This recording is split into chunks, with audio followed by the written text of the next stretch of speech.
حضرت ابو ہریرہ رضی اللہ تعالی عنہ ارشاد فرماتے ہیں کہ حضور صلی اللہ علیہ وسلم ہمارے ساتھ تھے، تو حضرت ابی بن کعب رضی اللہ تعالی عنہ ان کے پاس ہم گئے۔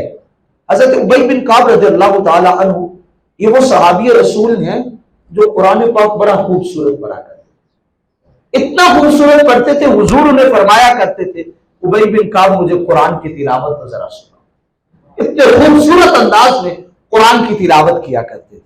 تو حضرت ابی بن کعب رضی اللہ تعالی عنہ نماز پڑھ رہے، حضور صلی اللہ علیہ وسلم نے جاتے ہی فرمایا ابی بن کعب بات سنو۔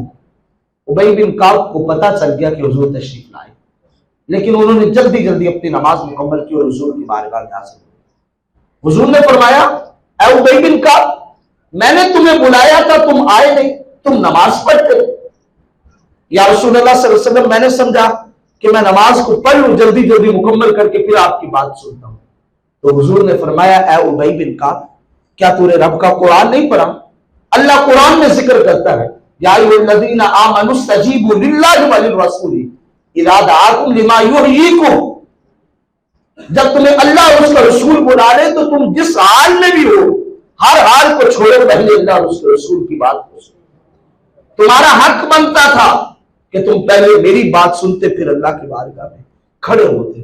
یا رسول اللہ مجھ سے غلطی ہو گئی، آئندہ نہیں ہوگا، مجھے اس بارے میں علم نہیں تھا۔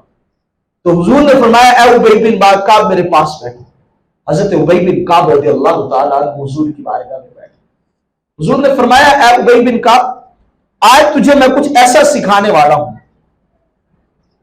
ایسا سکھانے والا ہوں جو اس سے قبل کسی اور کو دستیاب نہیں ہوا، جو اللہ نے مجھے دیا ہے، اور ایسا طاقتور کلام اور ایسا عظیم کلام نہ تو تورات میں ہے، نہ انجیل میں ہے، نہ زبور میں، جو اللہ نے مجھے دیا ہے۔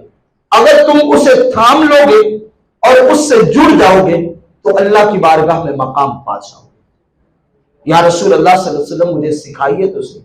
تو حضور نے سورہ فاتحہ حضرت ابی بن کعب کو سکھائی، فرمایا اس جیسی عظیم نعمت اور دولت اللہ نے نہ تو تورات میں اتاری، نہ انجیل میں، نہ زبور میں، جو اللہ نے مجھ پہ قرآن میں نازل فرمائی۔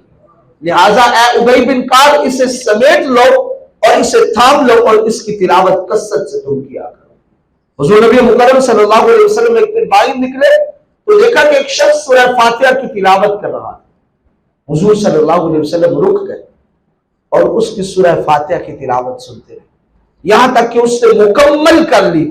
حضور پھر وہاں سے آگے چلے تو فرمایا یہ اللہ کا کلام، یہ نوری کلام ہے جو اللہ نے سورہ فاتحہ کی صورت میں نازل کیا ہے۔